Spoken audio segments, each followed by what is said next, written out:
ಏಕಾಏಕಿ ನಿನ್ನೆ ಸಿದ್ದರಾಮಯ್ಯನವ್ರಿಗೆ ವೈರಾಗ್ಯದ ಮಾತುಗಳು ಪ್ರಾರಂಭ ಆಗಿದೆ. ವೈರಾಗ್ಯದ ಮಾತುಗಳೇನು? ರಾಜಕೀಯ ನಮ್ಮ ಅಪ್ಪನ ಆಸ್ತಿನ, ರಾಜಕಾರಣ ಏನು ಶಾಶ್ವತನ, ಅಧಿಕಾರ ಶಾಶ್ವತನ ಅಂತಕ್ಕಂಥ ಮಾತನ್ನು ಹೇಳಿದ್ದಾರೆ.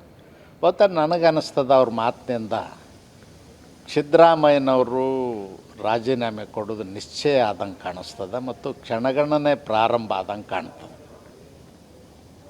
ಅದಕ್ಕೆ ಒಂದು ಕಡೆ ಸಿದ್ದರಾಮಯ್ಯನವ್ರ ಮುಖ ಸಪ್ಪಗಾಗಿದ್ದರೆ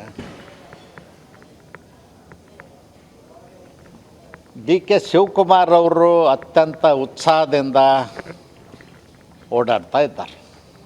ಡಿ ಕೆ ಶಿವಕುಮಾರ್ ಅವರು, ಅವ್ರ ಬ್ರದರ್ ಸುರೇಶ್ರವರು ಬಹುಶಃ ಅವ್ರ ಅಣ್ಣನಿಗೆ ಸಿ ಎಮ್ ಆಗೋ ಯೋಗ ಬಂದಂಗೆ ಕಾಣ್ತದೆ. ನಾನು ಈ ಸಂದರ್ಭದಲ್ಲಿ ಹೇಳಲಿಕ್ಕೆ ಬಯಸ್ತೇನೆ, ನಾವು ಅಧಿಕಾರದಲ್ಲಿದ್ದು ಚಿಕನ್ ತಿಂದ್ವಿ, ನಾಟಿ ಕೋಳಿ ಸಾರು ತಿಂದ್ವಿ, ಹೈದರಾಬಾದ್ ಬಿರಿಯಾನಿ ತಿಂದ್ವಿ ಅನ್ನೋದು ಮುಖ್ಯ ಅಲ್ಲ. 2.5 ವರ್ಷದ ಅಧಿಕಾರದ ಅವಧಿಯಲ್ಲಿ ನೀವು ಏನು ಮಾಡಿದಿರಿ ಅನ್ನೋದು ಜನರ ಮುಂದೆ ಒಂದು ರಿಪೋರ್ಟ್ ಕಾರ್ಡ್ ಇಡಿ.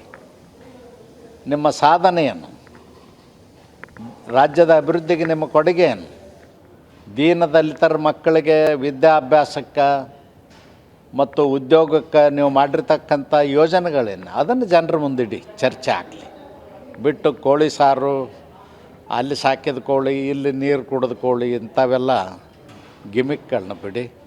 ನನಗನ್ನಿಸ್ತದ ಸಿದ್ದರಾಮಯ್ಯನವ್ರಿಗೆ 2.5 ವರ್ಷ ಮಾಡಿದ್ದನ್ನು ಏನೂ ಸಾಧನೆ ಇಲ್ಲ, ಹೇಳ್ಕೊಳ್ಳಿಕ್ಕೆ ಆಗದೇ ಇರೋದ್ರಿಂದ ಜನರನ್ನ ಈ ರೀತಿ ಗಿಮಿಕ್ ಮಾಡಿ ಮೋಸದಾಟ ಮಾಡ್ತಕ್ಕಂಥ ಪ್ರಯತ್ನವನ್ನು ಮಾಡ್ತಾರಂತ ನನಗನ್ನಿಸ್ತಾ ಇದೆ. ರಾಜೀನಾಮೆ ಕೊಡೋದು ಖಚಿತನಾ ಸರ್ ಹಂಗಾರೆ ಸಿದ್ದರಾಮಯ್ಯನವ್ರು ನಿನ್ನೆ ಬೇಳೂರು ಗೋಪಾಲಕೃಷ್ಣವರು ವಿಧಾನಸೌಧದಲ್ಲಿ ಭೇಟಿ ಆದಾಗ ಅವರು ಆಡಿದಂಥ ಮಾತುಗಳನ್ನ ನೋಡಿದ್ರೆ ಖಂಡಿತವಾಗಿಯೂ ಅವ್ರು ಜನವರಿಯಲ್ಲಿ ರಾಜೀನಾಮೆ ಕೊಡಬಹುದು ಅಂಥೇಳಿ ಅನ್ನಿಸ್ತಾ ಇದೆ. ಸರ್, ಈಗ ಇನ್ನೊಂದು ಏಕಾಏಕಿ ನಿನ್ನೆ ಸಿದ್ದರಾಮಯ್ಯನವ್ರಿಗೆ ವೈರಾಗ್ಯದ ಮಾತುಗಳು ಪ್ರಾರಂಭ ಆಗಿದೆ. ವೈರಾಗ್ಯದ ಮಾತುಗಳೇನು? ರಾಜಕೀಯ ನಮ್ಮ ಅಪ್ಪನ ಆಸ್ತಿನ, ರಾಜಕಾರಣ ಏನು ಶಾಶ್ವತನ, ಅಧಿಕಾರ ಶಾಶ್ವತನ ಅಂತಕ್ಕಂಥ ಮಾತನ್ನು ಹೇಳಿದ್ದಾರೆ. ಇವತ್ತು ನನಗನ್ನಿಸ್ತದ ಅವ್ರ ಮಾತಿನಿಂದ ಸಿದ್ದರಾಮಯ್ಯನವರು ರಾಜೀನಾಮೆ ಕೊಡೋದು ನಿಶ್ಚಯ ಆದಂಗೆ ಕಾಣಿಸ್ತದೆ ಮತ್ತು ಕ್ಷಣಗಣನೆ ಪ್ರಾರಂಭ ಆದಂಗೆ ಕಾಣ್ತದೆ. ಅದಕ್ಕೆ ಒಂದು ಕಡೆ ಸಿದ್ದರಾಮಯ್ಯನವ್ರ ಮುಖ ಸಪ್ಪಗಾಗಿದ್ದರೆ ಡಿ ಕೆ ಶಿವಕುಮಾರ್ ಅವರು ಅತ್ಯಂತ ಉತ್ಸಾಹದಿಂದ ಓಡಾಡ್ತಾ ಇದ್ದಾರೆ. ಡಿ ಕೆ ಶಿವಕುಮಾರ್ ಅವರು, ಅವ್ರ ಬ್ರದರ್ ಸುರೇಶ್ರವರು ಬಹುಶಃ ಅವ್ರ ಅಣ್ಣನಿಗೆ ಸಿ ಎಮ್ ಆಗೋ ಯೋಗ ಬಂದಂಗೆ ಕಾಣ್ತದೆ. ನಾನು ಈ ಸಂದರ್ಭದಲ್ಲಿ ಹೇಳಲಿಕ್ಕೆ ಬಯಸ್ತೇನೆ, ನಾವು ಅಧಿಕಾರದಲ್ಲಿದ್ದು ಚಿಕನ್ ತಿಂದ್ವಿ, ನಾಟಿ ಕೋಳಿ ಸಾರು ತಿಂದ್ವಿ, ಹೈದರಾಬಾದ್ ಬಿರಿಯಾನಿ ತಿಂದ್ವಿ ಅನ್ನೋದು ಮುಖ್ಯ ಅಲ್ಲ.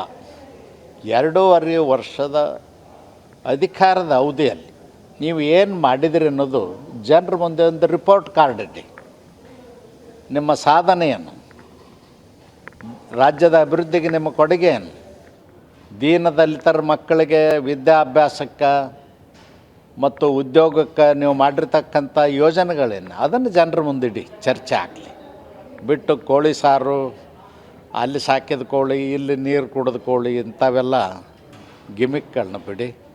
ನನಗನ್ನಿಸ್ತದ ಸಿದ್ದರಾಮಯ್ಯನವ್ರಿಗೆ 2.5 ವರ್ಷ ಮಾಡಿದ್ದನ್ನು ಏನೂ ಸಾಧನೆ ಇಲ್ಲ, ಹೇಳ್ಕೊಳ್ಳಿಕ್ಕೆ ಆಗದೇ ಇರೋದ್ರಿಂದ ಜನರನ್ನ ಈ ರೀತಿ ಗಿಮಿಕ್ ಮಾಡಿ ಮೋಸದಾಟ ಮಾಡ್ತಕ್ಕಂಥ ಪ್ರಯತ್ನವನ್ನು ಮಾಡ್ತಾರಂತ ನನಗನ್ನಿಸ್ತಾ ಇದೆ. ರಾಜೀನಾಮೆ ಕೊಡೋದು ಖಚಿತನಾ ಸರ್ ಹಂಗಾರೆ ಸಿದ್ದರಾಮಯ್ಯನವ್ರು ನಿನ್ನೆ ಬೇಳೂರು ಗೋಪಾಲಕೃಷ್ಣವರು ವಿಧಾನಸೌಧದಲ್ಲಿ ಭೇಟಿ ಆದಾಗ ಅವರು ಆಡಿದಂಥ ಮಾತುಗಳನ್ನ ನೋಡಿದ್ರೆ ಖಂಡಿತವಾಗಿಯೂ ಅವ್ರು ಜನವರಿಯಲ್ಲಿ ರಾಜೀನಾಮೆ ಕೊಡಬಹುದು ಅಂಥೇಳಿ ಅನ್ನಿಸ್ತಾ ಇದೆ. ಸರ್, ಈಗ ಇನ್ನೊಂದು